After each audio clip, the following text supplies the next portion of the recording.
Sun Tzu, The Art of War. Chapter 2. Waging War.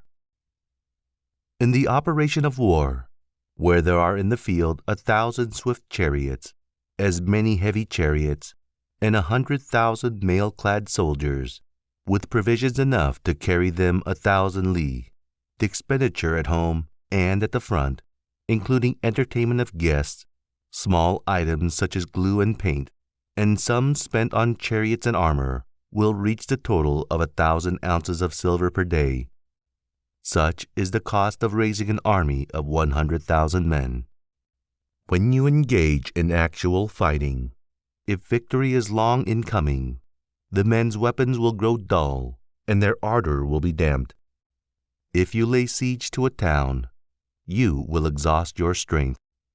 Again, if the campaign is protracted, the resources of the state will not be equal to the strain. Now, when your weapons are dulled, your ardor damped, your strength exhausted, and your treasure spent, other chieftains will spring up to take advantage of your extremity. Then no man, however wise, will be able to avert the consequences that must ensue. Thus, though we have heard of stupid haste in war, cleverness has never been seen associated with long delays. There is no instance of a country having benefited from prolonged warfare. It is only one who is thoroughly acquainted with the evils of war that can thoroughly understand the profitable way of carrying it on. The skillful soldier does not raise a second levy, neither are his supply wagons laden more than twice. Bring war material with you from home, but forage on the enemy. Thus the army will have food enough for its needs.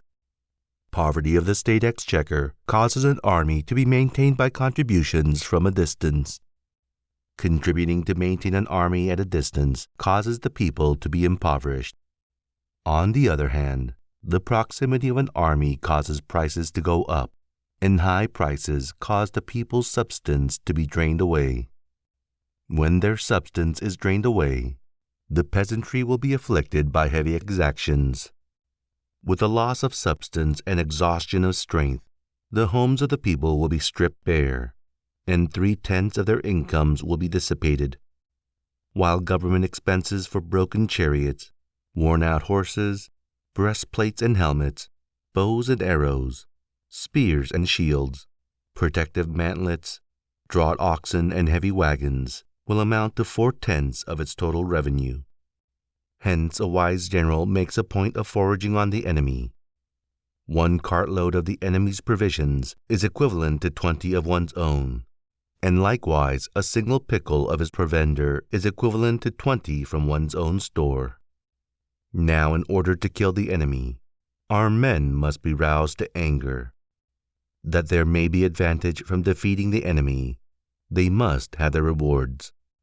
Therefore, in chariot fighting, when 10 or more chariots have been taken, those should be rewarded who took the first. Our own flags should be substituted for those of the enemy, and the chariots mingled and used in conjunction with ours. The captured soldiers should be kindly treated and kept. This is called using the conquered foe to augment one's own strength. In war, then, let your great object be victory, not lengthy campaigns.